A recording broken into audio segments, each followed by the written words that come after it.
and welcome to the end of January. I figured I'd get on here and do my January reading wrap up. I ended up reading 11 books. 6 were fiction, which was very surprising considering I'm a nonfiction reader, and 5 were nonfiction, so I'm just going to dive right in and talk about my top 3 favorite reads of the month, and then I'll go from there, talk about my favorite, or talk about the other nonfiction I read, and then talk about the fiction. So let's get started.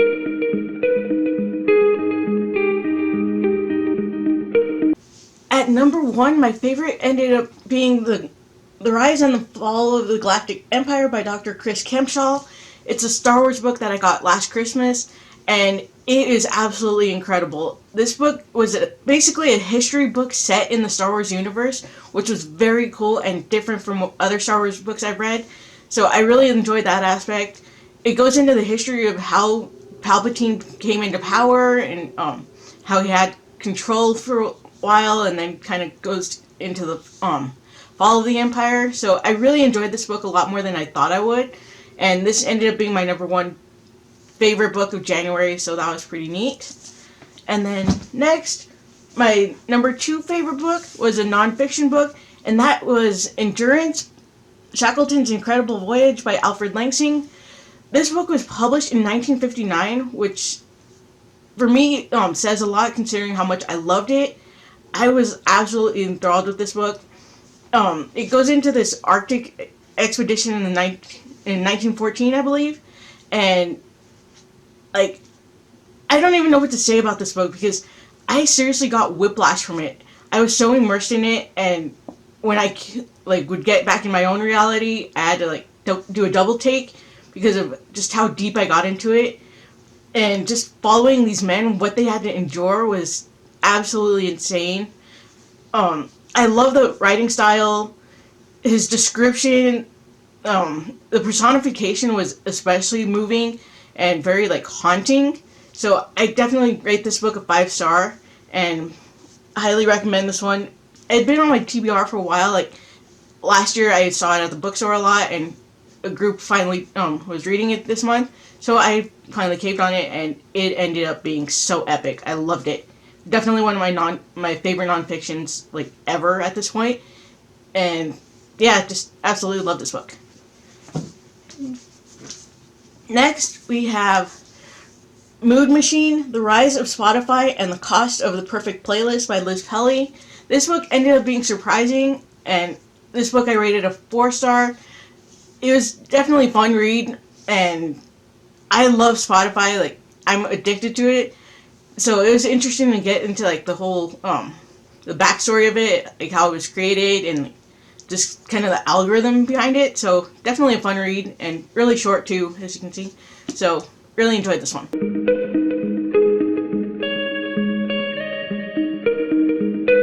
Moving on to my other nonfiction books, I ended up reading Generations, The Real Differences Between Gen Z, Millennials, Gen X, Boomers, and Silents, and What They Mean for America's Future by Dr. Jean M. Twenge.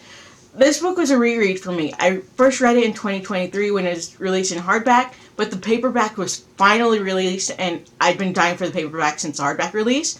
As you can see, I tabbed this one a lot. There was a lot of annotations.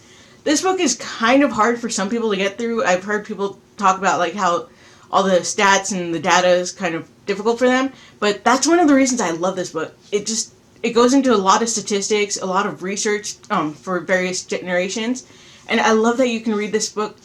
You don't have to read it linearly because there's sections about the different generations: boomers, silents, millennials, and at the time, this book is kind of already outdated because she refers to the generation born between 2013 and longer as polars, but now we actually have new names for them, Gen Alpha and Gen Beta.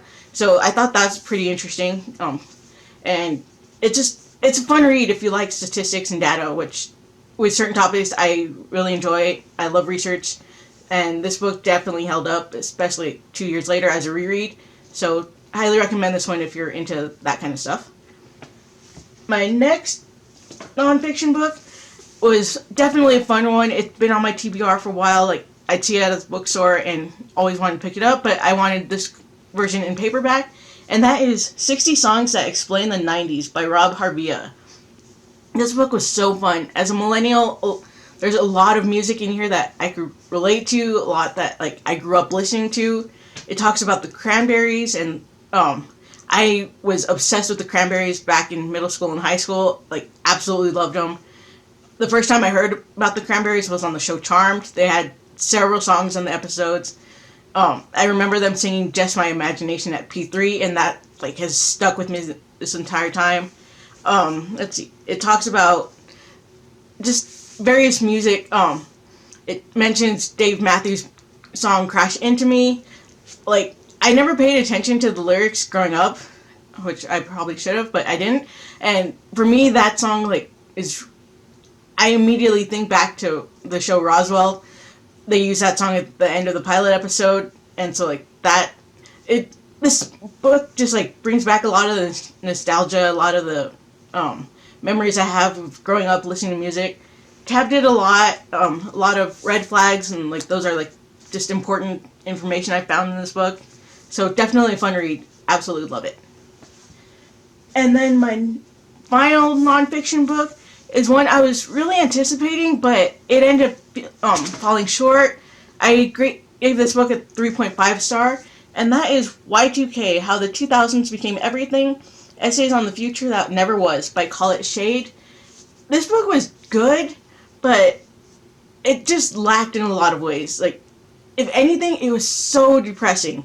I loved it for the nostalgia factor, like stuff I grew up with in the 2000s, but there's just like a lot of depressing stuff as far as news and events that millennials went through and stuff. So that kind of like hindered my interest in it, because I mean, we all know that millennials got shafted, and like so, some of us didn't like have the whole white picket fence kind of life, but we kind of like already know that, so it was kind of depressing to read about. And that's why I give it a 3.5 star. It didn't really hold up for me like I had hoped. So, yeah.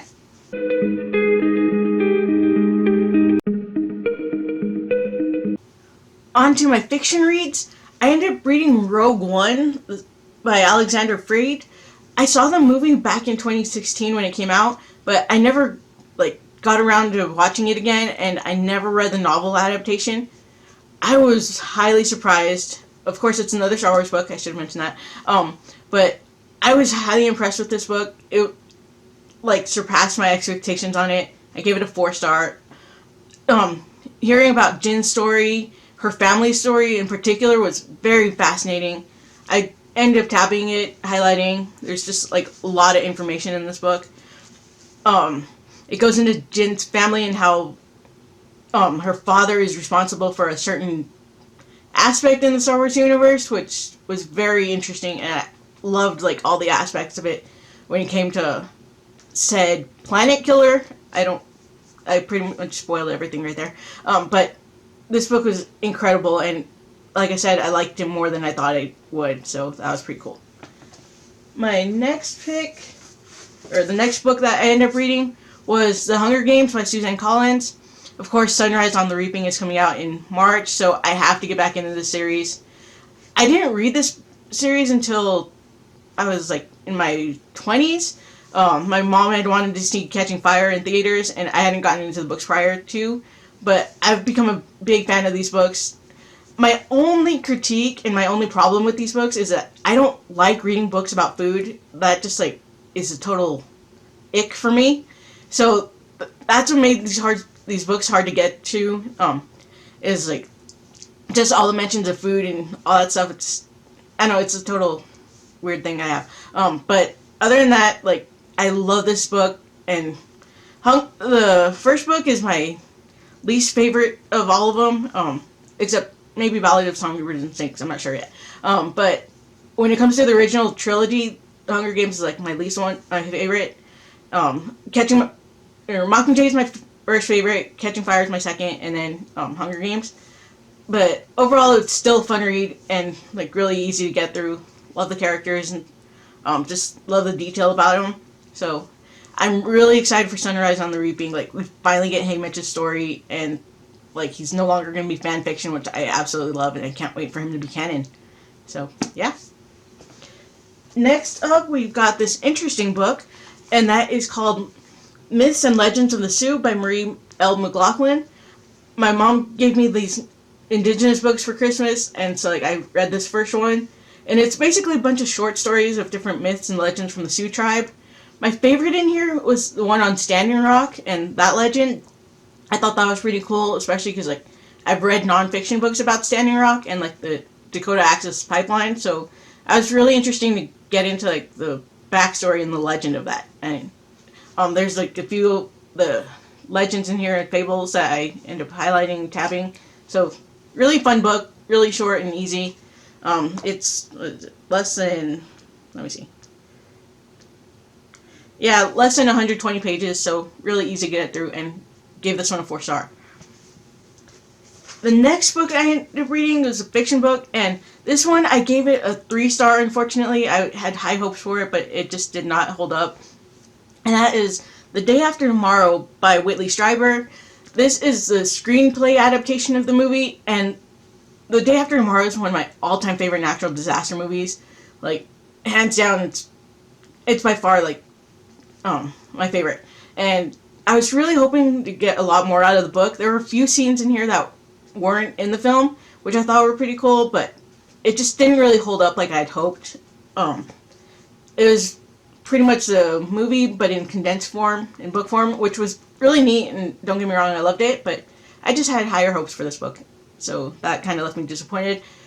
There is a nonfiction novel called The Coming Global Superstorm by Whitley Strieber and Art Bell, and that's the book version that the movie is based on, so I'm reading that in February, and hopefully that one will be a bit better, even though the climate change in that book is 1999, so it's pretty outdated, but I'm still going to read it anyways and see how that one holds up. But yeah, there's that one. And then my final book that I read in January was The Underdogs by Mariano Alzula, a novel of the Mexican Revolution. This book, I gave it a 3-star. I'm just not into classics like I used to be, which is unfortunate. I can't get into them the way, yeah. And this book follows an indigenous man who's pretty much forced to join the revolution to protect his family, to protect his home. But it just didn't really hold up, and it's a translated book, so maybe that's part of, it was translated into English, so maybe that's kind of where my struggle was, but I just can't get into classics like I used to, so it was a good story, but I couldn't capture my attention that much, so yeah.